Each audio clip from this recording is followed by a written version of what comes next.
I'm bootmaker Lisa Sorrell. And I'm Paige Sorrell, directing this video. Okay, so these are the tools that I've chosen. What? Can they hear you? Yes. Can you tell that I like hammers? I can. My mom likes to get hammered. Okay, so I have lots of different tools, and sometimes the tools that I have, I need a specific different tool for every specific little job, but sometimes I just make up uses for tools so that I can have lots of different tools. For instance, these two hammers, this is a pattern hammer, and it's nice and flat so I can hammer things flat without cutting it with the edge. And this is the only one I need. That's the one I use almost all the time. But this little short one I keep because it reminds me of Jay.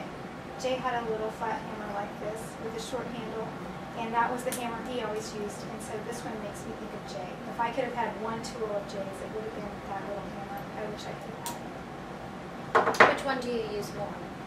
I always use this one. This one just hangs there and makes me think of Jay.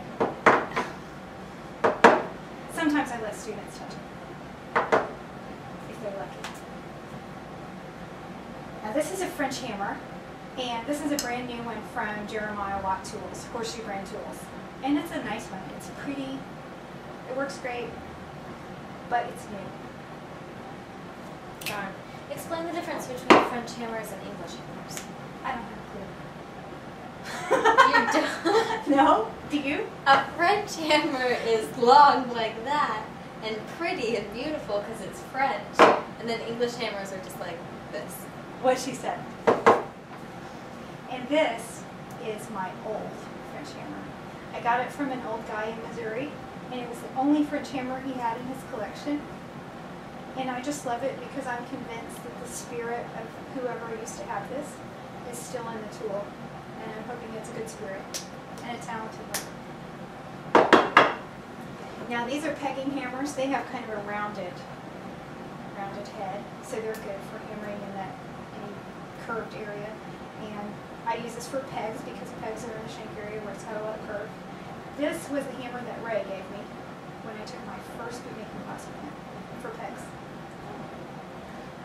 But later, I found this one.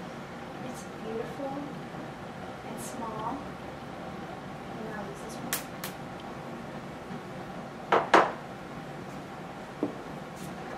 And then these are lasting pliers. So this little pair of lasting pliers has kind of a narrow jaw, so that's nice for going around toes, especially narrow toes, because you can just get in there and eliminate wrinkles.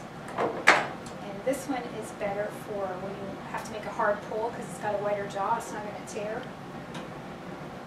And as you can see, since I have kind of small hands, I like smaller tools because they fit better in my hands. This is a great pair of lasting pliers. Nice teeth, really good shape. Haven't been used a lot because they're kind of tough to open. Anyway, great pair of lasting pliers, but they're so big and heavy that they don't work well for me. I like the smaller one. Ta-da! Do you want to say thank you, see you next week? Say this has been Paige, happy mom, because she's horrible on camera. This has been a Paige Sorrell production. Please subscribe in the link below, and we'll see you next week.